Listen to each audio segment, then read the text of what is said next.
Hello दोस्तों, कैसे हैं आप सब?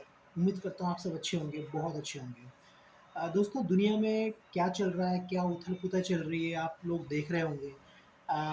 Iran, Israel, you Russia, Ukraine, Gaza का अलग प्रॉब्लम है, लेबनान का अलग प्रॉब्लम है, इंडिया-पाकिस्तान का भी बीच में हुआ था लेकिन शुक्र करो यार अपना इंडिया अच्छा है यार, स जो जो भी है बढ़िया बड़ा अच्छा है। अपना इंडिया बहुत सारी कंट्रीज़ से तो बहुत अच्छा है।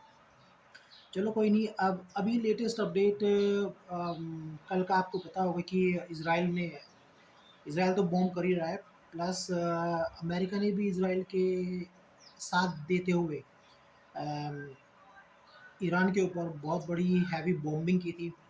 बताया जा रहा है कि 7 बॉम्बर्स थे, बी 2 बॉम्बर्स, 7 बी 2 बॉम्बर्स थे, जिसमें से हर बॉम्बर के पास 2 बी 52 बॉम्ब्स थे और लगभग अमेरिका ने यानी कि 14 बी 52 बॉम्ब्स उन्होंने गिराए ईरान के 3 न्यूक्लियर साइट्स के ऊपर, इस्फ़हान, नतांज और फोर्डो के ऊपर, और तहस-नहस कर दिया, बुरी हालत कर दी। ईरान कहता है कि उसका कुछ अभी नुकसान इतना हुआ नहीं है। ईरान के हिसाब से उसने यूरेनियम जो एनरिचमेंट था, वो पहले ही 400 पाउंड वहाँ से निकाल लिया था। तो अब ऐसा कोई रेडिएशन की भी अभी कोई न्यूज़ नहीं आई है सामने कि बॉम्ब होने के बाद रेडिएशन फैला हो, तो वो भी सारी एजेंसी ने नकार दिया है। इसका मतलब ये है कि ईरान ने वहाँ से यूरेनियम जो एनरिच किया हुआ था वो वहाँ से ऑलरेडी हटा दिया था, कहीं और शिफ्ट कर दिया था। ठीक है, तो अब देखते हैं क्या होता है। अब नेतन्याहू ने भी ये बोला है कि वो 100% श्योर नहीं है कि कंप्लीटली तबाह कर दिया है उसका न्यूक्लियर प्रोग्राम। तो लेकिन डैमेज काफ़ी हुआ है, बहुत हद तक डैमेज कर दिया है और बहुत साल लगेंगे अब ईरान को दोबारा न्यूक्लियर एनरिच करने में, और 15-20 साल और लग सकते हैं अगर वो दोबारा ये प्रोग्राम शुरू करता है तो। बाकी देखते हैं क्या होता है। अब ईरान बहुत गुस्सा है और बहुत उसकी हालत ख़राब है। अमेरिका डायरेक्ट इन्वॉल्व हो चुका है। अब ईरान ने भी ताबड़तोड़ हमला इज़राइल के ऊपर करना शुरू कर दिया है। बोला उसने ऐसा है कि ईरान ये कहता है कि हम अमेरिका से बदला लेंगे, लेकिन अमेरिका से बदला तो कैसे लेगा? अमेरिका बहुत दूर है।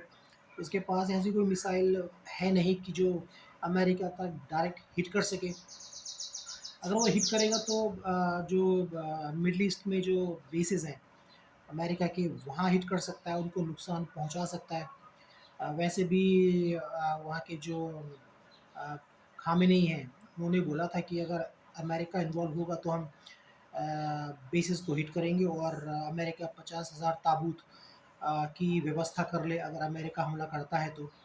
बाकी देखते हैं कि वो किस हद तक जाएगा।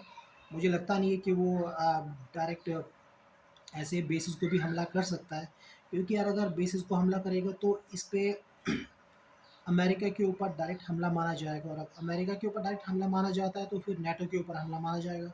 वैसे भी अमेरिका नेटो का बॉस है, तो उस पे हमला तो सीधे फिर नेटो भी सामने आ जाएगा। ईरान अकेला पड़ा हुआ है, उसकी कोई साथ देने को राज़ी नहीं है, उसको कोई साथ नहीं दे रहा। अरब कंट्रीज़ भी दोस्ती यारी की बात तो करते हैं, पर वो ऐसे खुल के तो सामने आएँगे नहीं। अमेरिका के खिलाफ कोई जाएगा नहीं, इज़राइल के खिलाफ कोई जाएगा नहीं, क्योंकि अमेरिका भी इन्वॉल्व हो चुका है। तो यार ईरान पड़ गया अकेले, अब वो अकेले क्या करेगा? रशिया और चाइना भी मुझे लगता नहीं कि वो उसका फुल मिलिट्री सपोर्ट करेंगे। हाँ, पीछे से बैक कर सकते हैं कि चलो बॉम्ब दे दिए। हाँ, और अब एक न्यूज़ ये आई है कि अमेरिका के मतलब सॉरी रशिया के पहले के जो प्रेसिडेंट या प्रधानमंत्री थे, उन्होंने बोला है कि हम बहुत सारी कंट्रीज़ अब अमेरिका के ये स्टेप बॉम्ब अमेरिका ने जो ईरान को बॉम्ब किया है, इस स्टेप के बाद बहुत सारी कंट्रीज़ ईरान को न्यूक्लियर बॉम्ब दे सकती हैं। अब वो क्या सेंस में बोला है, कैसे बोला है, अब अगर ऐसा होता है तो ये तो बहुत बड़ी बात है। मुझे लगता नहीं है कि ऐसा होगा, क्योंकि बस वही मुँह से बोल रहे हैं, बाकी करने को कोई राज़ी है नहीं। तो ये ईरान तो अकेला पड़ा हुआ है, उसको केवल सपोर्ट कर रहे हैं पीछे, तो बातों-बातों में कर रहे हैं कि हम ये करेंगे, वो करेंगे, बाकी मिलिट्री कोई सपोर्ट ऐसा ईरान को करने वाला है नहीं। ईरान को जो करना है खुद ही करना है। करेगा भी तो कब तक करेगा, ये देखने वाली बात है। कितने दिन करेगा अब, या ईरान अब रुक जाएगा, अमेरिका को बॉम्ब नहीं करेगा, अमेरिका की किसी भी अ, अम, जो बेसेस हैं मिडल ईस्ट में उनको बॉम्ब नहीं करता, तो ठीक है। मेरे हिसाब से नहीं करना चाहिए, ईरान को रुक जाना चाहिए, क्योंकि ईरान में बहुत सारे लोग हैं, उनको प्रॉब्लम हो सकती है। क्योंकि अगर उसने दोबारा अमेरिका के ऊपर स्ट्राइक किया, अमेरिकी बेसेस के ऊपर स्ट्राइक किया, तो फिर प्रॉब्लम हो जाएगी। इसमें नाटो भी आ जाएगा और बहुत सारी कंट्रीज़ भी ईरान के ऊपर हमला भी करेंगे। ईरान कहता है कि हम स्टेट ऑफ हॉर्मूज़ को ब्लॉक कर देंगे।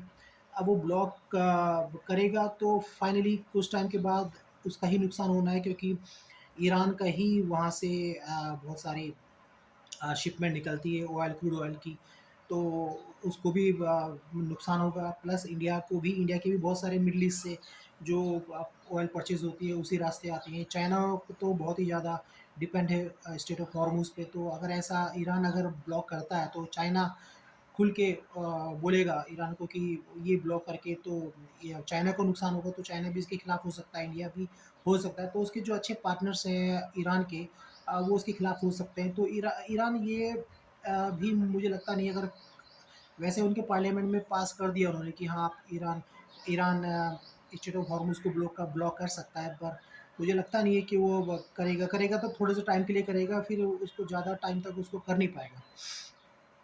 तो ये अपडेट है यार, अब ईरान क्या करे, क्या ना करे, अब ईरान को डिप करना है। ईरान अगर शांत बैठेगा, तो ठीक है, अमेरिका का के ऊपर कोई रिप्लाई नहीं करता, तो वो बहुत अच्छा है।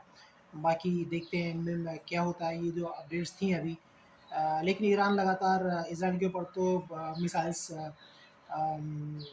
भेज ही रहा है, मिसाइल्स अटैक्स इसराइल के ऊपर कर रहा है। इसराइल भी लगातार ईरान के ऊपर, ईरान के बेसिस पे, मिलिट्री बेसिस पे अभी तक इसराइल ने आम लोगों को नुकसान नहीं पहुंचाया है। जैसे ईरान मिसाइल्स अटैक कर रहा है, कहीं भी कर दे रहा है, या उनके इसराइल के ऊपर वहाँ के घरों को, ऑफिसेज़ को, वहाँ के लोगों को बहुत प्रॉब्लम है। लेकिन ईरान के ऊपर जो इसराइल हमला कर रहा है अभी तक, मिस एयर स्ट्राइक या मिसाइल से, वो वहाँ के मिलिट्री बेसेस और जो एयर बेसेस हैं उनके ऊपर हमला कर रहा है। तो यही सारी चीज़ें हैं। आगे क्या अपडेट निकल के आती हैं वो धीरे-धीरे पता चलती हैं। 2-3 दिन में क्लियर हो पाएगा कि ईरान क्या करने वाला है। ईरान ने बोला है कि हम बहुत बड़ा रिप्लाई करेंगे अमेरिका का, बाकी देखते हैं क्या करता है। कोई अपडेट होगी आपको आगे बताऊँगा। अभी के लिए थैंक यू।